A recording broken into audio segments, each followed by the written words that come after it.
All right, everyone. Welcome to Card Psychology. I'm putting together some video recordings to teach everyone the basics of cardology, also called meta-symbology. For me, it's card psychology. It's a psychology behind playing cards, and it's really a tool that's here to provide ancient knowledge for our inner growth and help us learn to live our life path with more clarity and understanding, and act as a guide for us to really live our best life and have fun with this game of life. So I'm going to put together a bunch of different videos on the basics of the system, the science behind it, the meanings of the cards. I hope to expand and evolve on this, and the goal is really to get this knowledge and information out there to you all. I've been studying for 10 years now, and the insights that it gives are unparalleled compared to any other system I've used. I was really big into astrology as early on as I can remember, from the first time I was able to go and get my own books. I studied a bunch of different other systems. I used to administer different tests like the MBTI and the DISC. So, in the workplace, and when I found this system, I just knew that it tied everything together. It identified all the patterns that were occurring in life, and it helped to provide that inner development and give me a tool and an instrument to work with in terms of focusing on myself and doing the inner work that's required to move forward. So I'll get right to it. We're going to go through the card system, Cardology, today. And please, in the comments, leave any questions that you may have. This is definitely just here to help the community, build information, provide new knowledge, act as a messenger for you so you could explore on your own. All right, so Cardology, meta-symbology. It's a scientific system, and it uses playing cards as a guidebook. So playing cards, there's 52 cards in a deck, and it's really technically a book that was unbounded, right? Now we have books with bindings, but back then we didn't use binding. We used stones, we used papyrus as our pages, and didn't have binding. So each card is going to provide energy to us during the year, and it really serves as a guide. And what I really love about it is that it merged everything I studied, astrology, numerology, metaphysics, sacred geometry, all into one. And I love that. To me, it just is such a perfect system that fits, and it resonates deeply.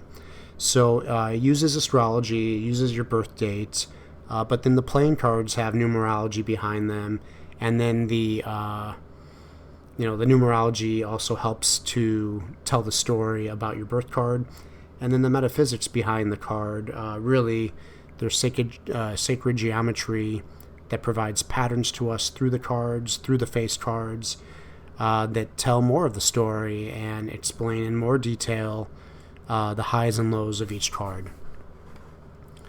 So it's a great system for merging these sciences. Based on our birthday, we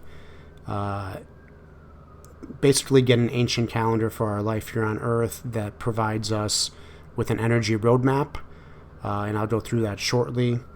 It's a mathematical system, so what's beautiful about this system is that it's fractal in nature. There's a fractal code for our experiences in life that keeps dividing and dividing and dividing, and giving us these energies for the year, every 52 days, every week, every day, every hour. And it just is a fractal mathematical system that fits perfectly within our yearly calendar. And really what this system does is what we're doing is we're telling what the weather is. We're forecasting our own psychic, energetic weather for our life here on Earth. We can see the cards ahead of us, and we can see what the conditions may look like and what we have to do to be successful in those conditions, and what we would have to do to be challenged in those conditions. Okay?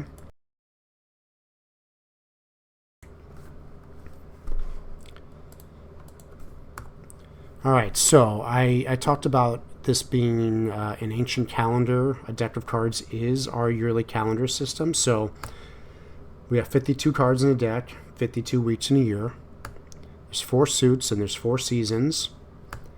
There are 13 cards in each suit. There are 13 weeks in each season, and there's 13 lunar cycles in a year. If you add up all the values for the cards in each suit, you get to 91. And then 91 times 4 seasons, you get to 364. The Joker is all 4 suits plus himself. So he's 5/4 or 1 1/4. So when you add up that to 364, we get 365 days and a quarter.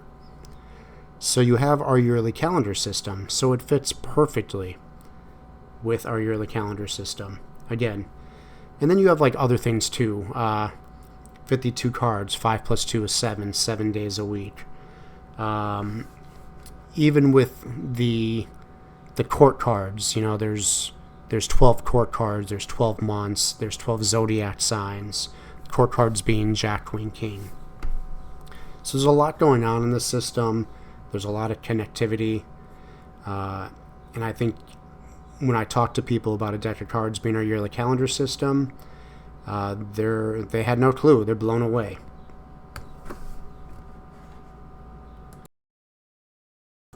Okay, so based on your birth date and using a formula that I'm going to give to you right after this slide, you'll get your main birth card for your life path.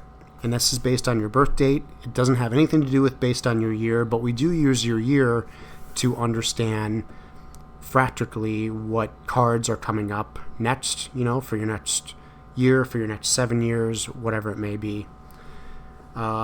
Most people are going to have 2 birth cards. A lot of people are going to have 3 different birth cards or main birth cards, and some Scorpios may have 3 or 4 actually. So, in Scorpio, that's kind of based on the astrology, based on them having ruling planet of Mars and Pluto, so it definitely affects how many cards they have. So the life path that you're going to be given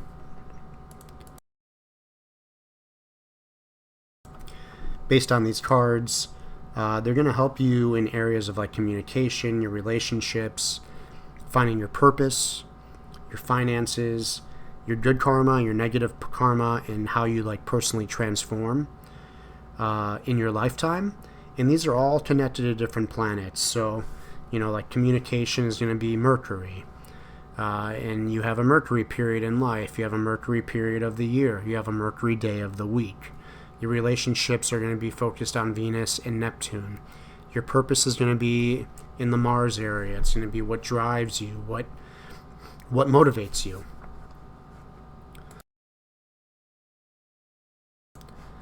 Your finances are going to be in Jupiter. Your personal expansion is in Jupiter. And then you do have karma cards for the year and for your lifetime that you're here to kind of work through. And your personal transformation is going to be in your Pluto area. So there's a lot of different areas in our life spread to look at. And I'm going to walk you through that, of course, later. But it's this complete system that will help you in every aspect of your life. So basically, each year, you're going to get new cards based on these fractal mathematics that help you forecast your year and understand what energy influences are upon you in terms of your communication, your relationships, your purpose, your finances.